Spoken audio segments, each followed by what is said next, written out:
السلام علیکم۔ Net work میں خوش آمدید۔ اہرام مصر انسانی تاریخ کے انسلجھے مموں میں سے ایک ہے۔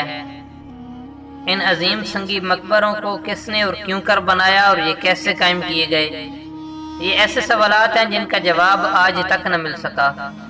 ویڈیو میں آگے بڑھنے سے پہلے نئے آنے والے دوستوں سے گزارش ہے کہ پلیز ہمارے چینل کو سبسکرائب کرتے ہوئے ساتھ موجود گھنٹی کے بٹن کو بھی دبا دیں۔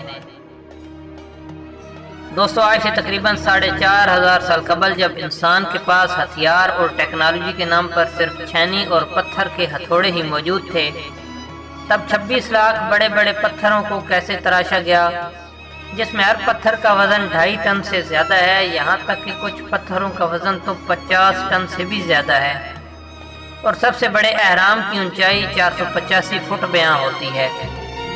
تو اب سوال یہ بنتا ہے کہ جب انسانی تہذیب اس دور میں اتنی ترقی یافتہ تھی ہی نہیں تو ان اونچے اونچے اہراموں کو بنانے کے لیے اتنی اونچائی تک ان پتھروں کو کیسے پہنچایا گیا؟ ناظرین کرام، اب یہاں ایک اور سوال بنتا ہے کہ کیا اس دور میں ان لوگوں کے پاس کوئی ایسی ٹیکنالوجی تھی جو آج کے دور سے کافی آگے تھی؟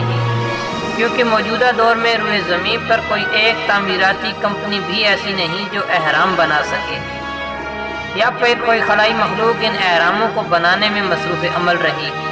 آج کی اس ویڈیو میں ہم ان سوالوں کے جواب جاننے کی کوشش کریں گے۔ دوستو، ایک روایت کے مطابق مصر میں موجود سب سے بڑے اہرام کو بنانے میں تقریباً 23 سال لگے۔ اس تھیوری کے مطابق ایک اہرام کو بنانے کے لیے بڑے بڑے پتھروں کو کہیں اور سے لایا گیا تھا۔ کیونکہ اس وقت تک پہیہ ایجاد نہیں ہوا تھا تو ان لوگوں نے ان بڑے اور بھاری پتھروں کو اوپر کھینچنے کے لیے ایک تکنیک ایجاد کی، جس میں لکڑی کے اوپر پتھر کو رکھ کر اس لکڑی کے سامنے ریت کو گیلا کر کے کھینچتے تھے۔ لیکن اس تھیوری نے کئی سوالات کھڑے کر دیے، جیسے صرف رسیوں اور مزدوروں کے بل پر 2 ملین سے اوپر بلاکس، اور وہ بھی اتنے وزنی، ان پتھروں کو اہرام کے اوپر تک کیسے پہنچایا گیا؟ اس روایت کو اگر درست مانے تو اہرام کو بنانے میں تقریباً 1 لاکھ مزدوروں نے کام کیا، تو اس حساب سے ہر روز 400 پتھر یہاں لا کر اور پھر انہیں تراشنے کے بعد اپنی جگہ تک پہنچانے اور لگانے تک صرف 5 منٹ کا وقت لگے گا، اور تب جا کر یہ اہرام تیار ہوگا۔ دوستو، صرف 5 منٹ میں اتنے بڑے بڑے پتھروں اور بلاکس کو بنا کر بغیر کسی آپریٹنگ مشین کے اٹھا کر اوپر پہنچانا ممکن نظر نہیں آتا۔ اس لیے اس تھیوری کو کئی ماہرین نے ماننے سے انکار کر دیا، لیکن کچھ ماہرین اہرام کو بنانے کے پیچھے کسی خلائی مخلوق کو مانتے ہیں، جنہوں نے مصر کے باسیوں کو ایڈوانس میتھمیٹکس، جیومیٹری اور ایڈوانس ٹیکنیکل انسٹرومنٹیشنز پر عبور حاصل کرنے میں مدد دی۔ مطلب انہوں نے یہ سب کچھ ان لوگوں کو سکھایا جس کی بدولت اہرام کے باہر اتنے بڑے بڑے پتھروں کو اس خوبصورتی اور مہارت سے تراشا اور لگایا گیا، ان کے درمیان جوڑ تلاش کرنا بھی ناممکن ہے۔